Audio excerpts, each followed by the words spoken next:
आरामशीर बोला. तुम्ही इथे उन्हात बसले होते बरोबर.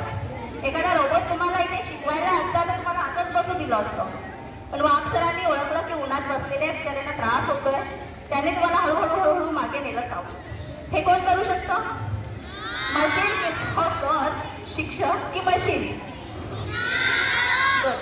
सो असं म्हणतात आजच्या काळात की AI is going to replace to teachers every job and all. समजा AI आलं, मशीन आलं तर हे अशी वागणूक तुम्हाला मिळणार नाही आणि शिक्षकाची जागा अजून दुसरी कोणी घेणार नाही. बरं, हे डायरेक्ट सुरू झालं. सर्वात आधी शिक्षण महर्षी डॉक्टर पंजाबराव उपाख्य भाऊसाहेब देशमुख आणि क्रांतीज्योती सावित्रीबाई फुले आणि आजचे जे महत्त्वाचे व्यक्ती आहेत सर्वपल्ली राधाकृष्णन यांना माझं विनम्र अभिवादन. मी फार वेळ घेत नाही. बोलायला काहीही बोलू शकतो आपण, पण ऐकणारा तयार पाहिजे ना.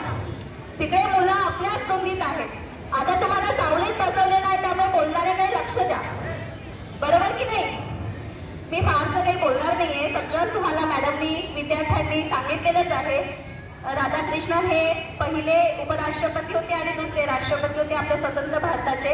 आणि तुम्ही मुलं जसे बर्थडे केक घेऊन येतात शिक्षकांसाठी, तसेच विद्यार्थी त्यांच्याकडे गेले असताना त्यांनीच म्हटले होते की माझा वाढदिवस हा असा साजरा न करता शिक्षकांच्या साठी साजरा करा, त्यांच्या निमित्ताने साजरा करा.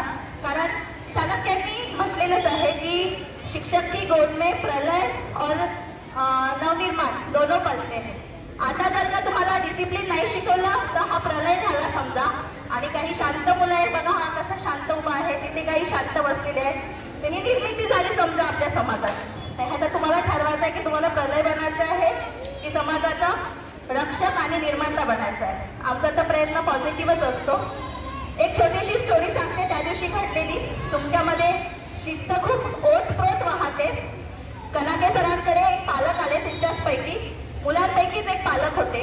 ते म्हणाले की माझा मुलगा अभ्यासात छान आहे, माझं सगळं ऐकतो, तुमच्याचपैकी एकाची गोष्ट सांगत आहे, लक्ष द्या, पण त्याला काही वाईट सवयी आहे.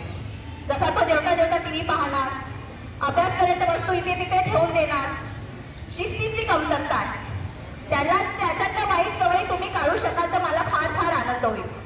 कनाके सरांनी त्या मुलाला, इथेच ग्राउंड मधलाच तो प्रसंग आहे, अगदी हे छोटे छोटे गवत जे आहेत ना ते काढायला सांगितलं. तो मुलगा हसत हसत गेला, त्याला टास्क देतो म्हणे काहीतरी, गावात उपडलं आनंदाने. अरे वा, मी सरांनी सांगितलं ते एक काम केलं. मग सरांनी त्याला छोटंसं अजून मोठं झालेलं झाड उपटायला सांगितलं. तो गेला आनंदाने आणि त्याने छोटं झाड अजून एक, मग सरांनी हे जे असं छोटं आहे याला उपटायला सांगितलं. त्याने तेही उपटलं. ओके, काढून टाकलं, प्लग केलं. म्हणजे मी शिस्तप्रिय आहे, मी सरांनी सांगितलेलं सगळं काम करतो याचा त्याला अभिमान वाटायला लागला. मग सरांनी ते जे झाडाखाली काळ्या ठेवलेले आहेत ते मोठं झाड त्याला उपटायला सांगितलं. तो गेला, आपले सगळे प्रयत्न केले त्याने, पण त्याच्याकडे ते झाड निघेल का? तुम्हाला काय वाटतं? हो की नाही? शक्यच नाही, हो ना. मग सरांनी त्याला सांगितलं की हे छोटं गवत तू आरामात काढलं, दुसरं छोटं रोप तू आरामात काढलं.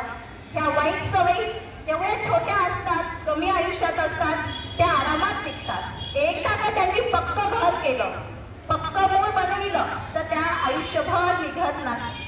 बोध कळला का कथेचा? कथा नव्हती, वास्तविकता होती.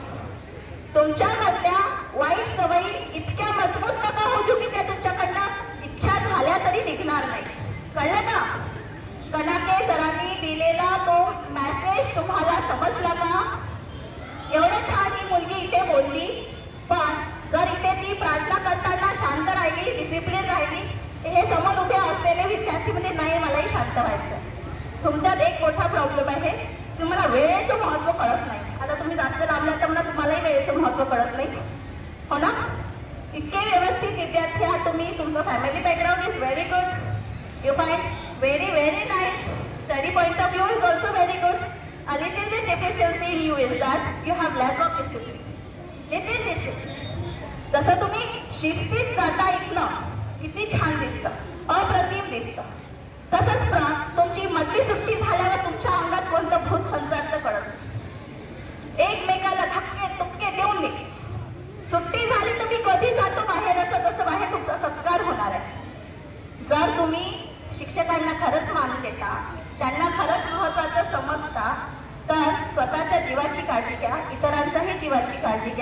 आणि स्वतःमध्ये शिस्त लावा. Just inculcate discipline among you.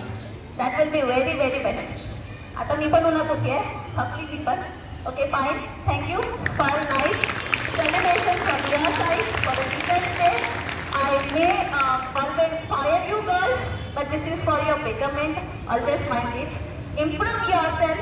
Teachers तुम्हाला काही सांगताय तर ते तुमच्या इम्प्रूव्हमेंटसाठी आहे. तुमच्यावर शासन करणं आमचा उद्देश अजिबात नाही. समजतंय ना? सो आय होप तुम्ही ही गोष्ट लक्षात ठेवा. Thank you very much.